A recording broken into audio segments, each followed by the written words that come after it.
नमः। ॐ श्री सरस्वतीय नमः। ॐ श्री गुरुभ्यो नमः।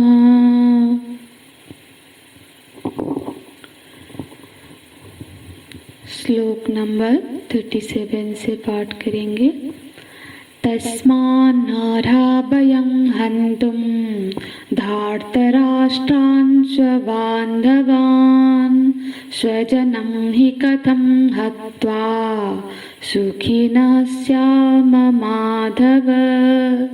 यद्यप्यतेन पश्यन्ति लोभोपहत चेतसः कुलक्षये कृतं दोषं मित्रद्रोहे च पातकं कथं न ज्ञेयमस्माभिः पापादस्मान्निवर्तितुं कुलक्षये कृतं दोषं प्रपश्यद्भिर्जनार्दन।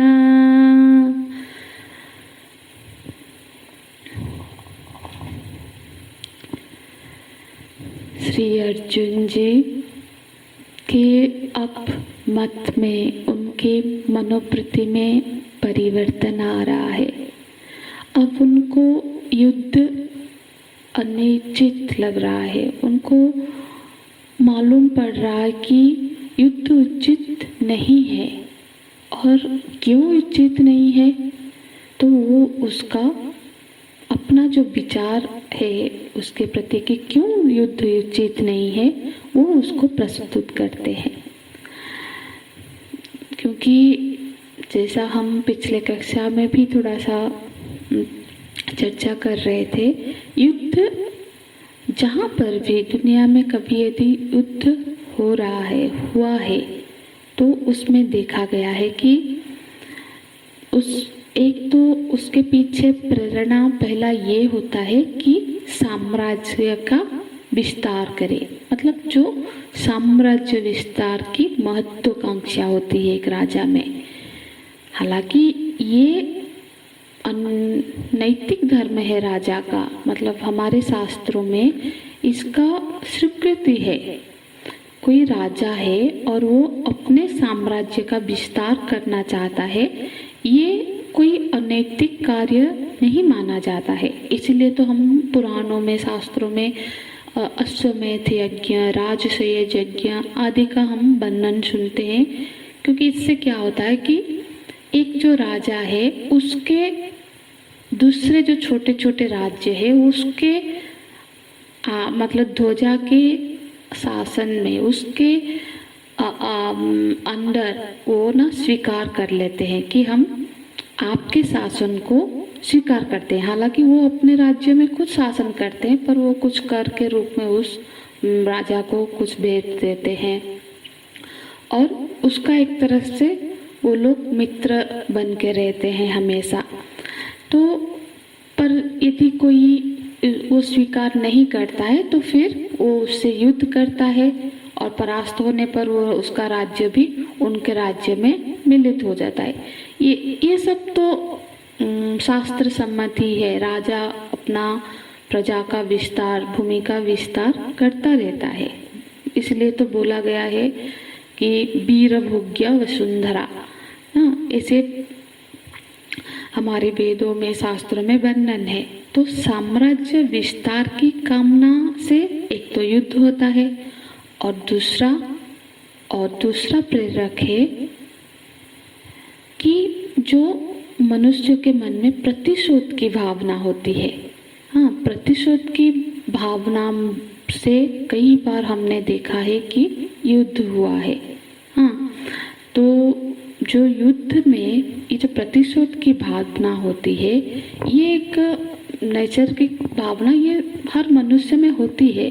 पर ज़्यादातर हम देखते हैं कि ये जो प्रतिशोध की वृत्ति होती है, ये जो क्षत्रिय होते हैं उनमें बहुत ज़्यादा होती है। बदला लेने की भावना, मतलब वो ना अपने प्रतिशोध क्या होता है कि किसी ने हमारा अपमान कर दिया, किसी ने हमें अनैतिक ढंग से दंडित कर दिया, इस तरह से तो प्रतिशोध होता है। इतना भी हमने शास्त्र में और देखा है, इतिहास में भी ये भावना इतना तीव्र होता है कि कई पीढ़ी भी प्रतिशोध लेने के लिए, मतलब दूसरे पीढ़ी भी उसको कैरी करती है, मतलब वो प्रतिशोध की भावना उनके बच्चों में भी आ जाती है।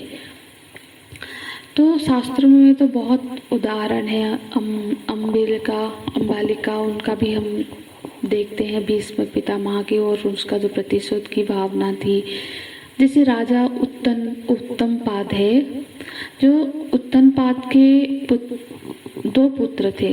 हाँ, उत्तानपाद के दो पुत्र थे, उत्तम और ध्रुव।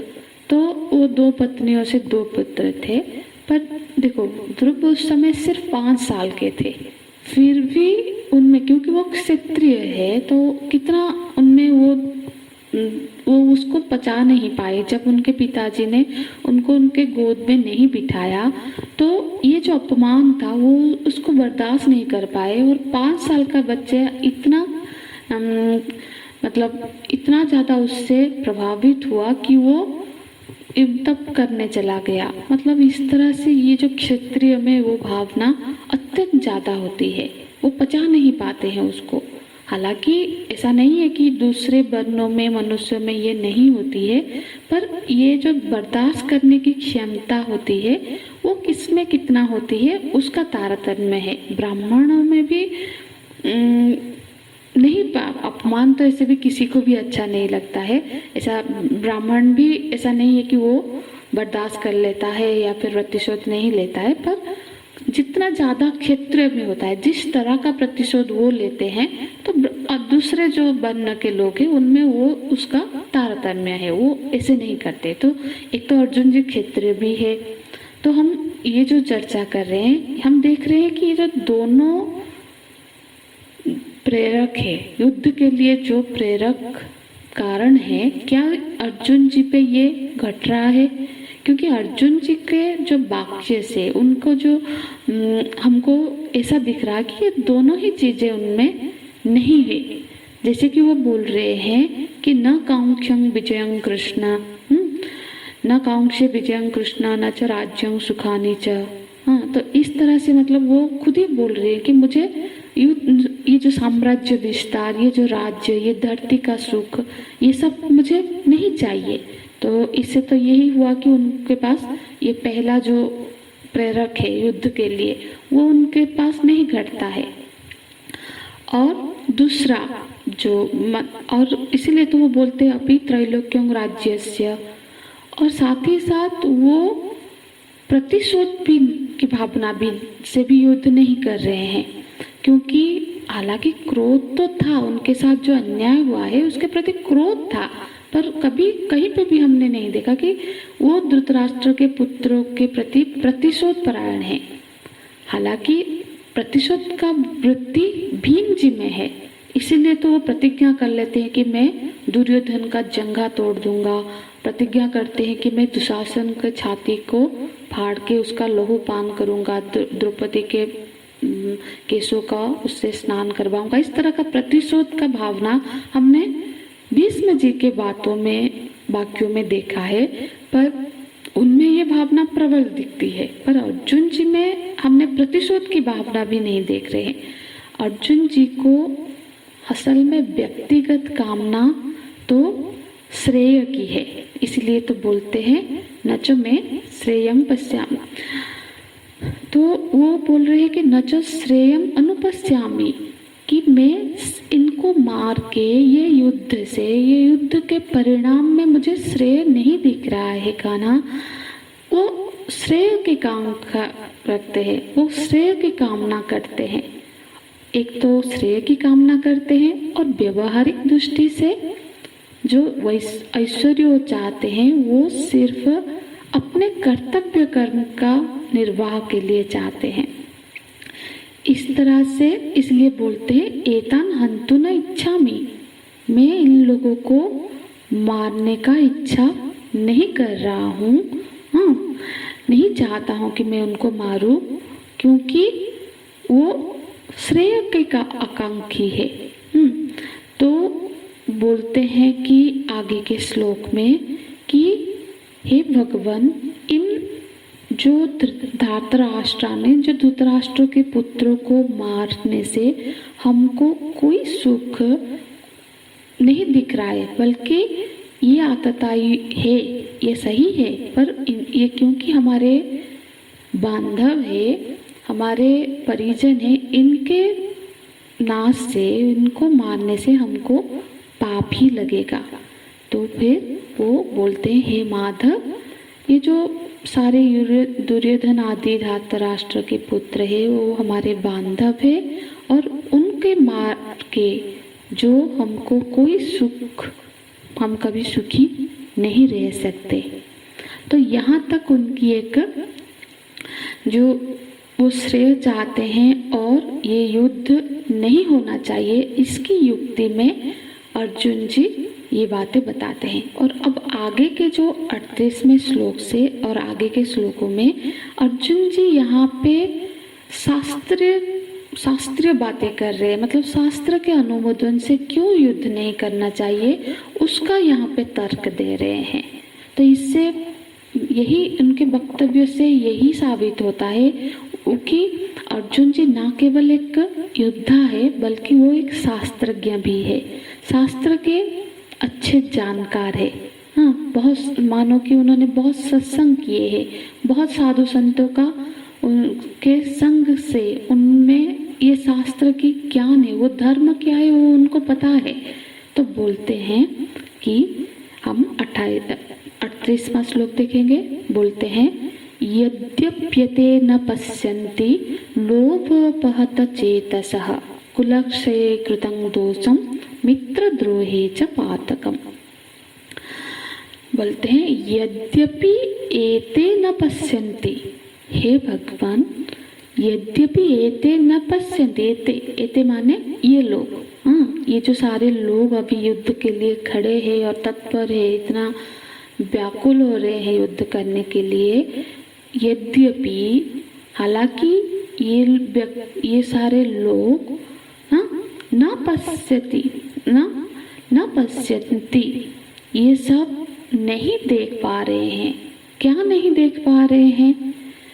दोषं न पश्यन्ति, नीचे के लाइन में है दोषं न पश्यन्ति, ये दोष नहीं देख पा रहे हैं। यद्यपि एतं दोषं न पश्यन्ति, हालांकि ये सारे जो लोग हैं उनको ये युद्ध में दोष नहीं दिख रहा है। हाँ, युद्ध का अनुचित्य उनको समझ में नहीं आ रहा है कि युद्ध में करने से क्या दोष होगा, उसके परिणाम में कितना बड़ा दोष होगा, ये हालांकि वो लोग नहीं देख पा रहे हैं। क्या दोष है? तो बोलते हैं दोष है कुलक्षयं कृतं दोषम। दो दोष गिनाते हैं। एक तो कुलक्षय, यदि युद्ध होगा तो हमारे कुल का नाश हो जाएगा, और कुल का नाश से जो पाप होगा, ये एक बड़ा पाप है, ये दोष उनको नहीं दिख रहा है। ये लोग अभी उस तरफ उनका ध्यान नहीं है, उन लोग समझ नहीं पा रहे हैं कि हम आपस में युद्ध करके अपने ही कुल का नाश करने जा रहे हैं, और ये पाप है। और दूसरा दोष क्या है? बोल रहे हैं मित्रद्रोहे च पातकम्, मतलब दोनों ही पाप, दोनों के साथ दोष भी लगेगा और पातकम्। तो ये जो मित्र, क्योंकि कभी वो लोग सब आपस में एक ही वंश के हैं, मित्र है, तो अपने ही मित्र, अपने बंधुजनों के द्रोह के पाप के भागी होंगे हम सब। उनको मित्र को मारने का, बंधु को मारने के दोष से पाप लगेगा, ये दोष उनको अभी नहीं दिख पा रहा है। वो पाप रूपी दोष को भी ये लोग अभी नहीं देख पा रहे हैं। तो क्या अर्जुन जी बोल रहे हैं कि क्या ये सबके सब अज्ञानी है, ये अज्ञानी लोग हैं? तो अर्जुन जी बोलते हैं नहीं नहीं, असल में ये लोग अज्ञानी नहीं है, बल्कि ये सभी के सभी अभी लोभ से लोभ से पीड़ित है, मानो कि लोभ के वशीभूत है। बोलते हैं लोभ पहत चेतसः, लोभ उपहित चेतसः, मतलब उनके जो चित्त है, उनका जो चित्त में लोभ बुद्धि, उनके बुद्धि में वो लोभ से उपहित हो गई है, इसलिए उनका कुलक्षय से होने वाला पाप नहीं दिख रहा है, मित्र द्रोह से होने वाला पाप उनको नहीं दिख रहा है। ये समझ नहीं पा रहे हैं कि इससे जो परिणाम होगा वो कितना भयावह होगा। तो अर्जुन जी का ये एक मानो कि प्रौढ़ वक्तव्य है कि युद्ध करने को तो हालांकि ये लोग सब तैयार हो गए हैं, पर युद्ध की भयावहता का कल्पना नहीं कर पा रहे हैं कि इस युद्ध से कितना हानि होने जा रहा है, हमारे इतने बड़े कुल का नाश होने जा रहा है। ये लोग उसकी तरफ नहीं देख पा रहे हैं। तो इसी का आगे के श्लोकों में विस्तार है, जो कि हम कल की कक्षा में चर्चा करेंगे। हरि ओम तत्सत। ओम पूर्णमदः पूर्णमिदं पूर्णात् पूर्णमुदच्यते पूर्णस्य पूर्णमादाय पूर्णमेवावशिष्यते। ओम शांति शांति शांति। हरि ओम। श्री गुरुभ्यो नमः। हरि ओम।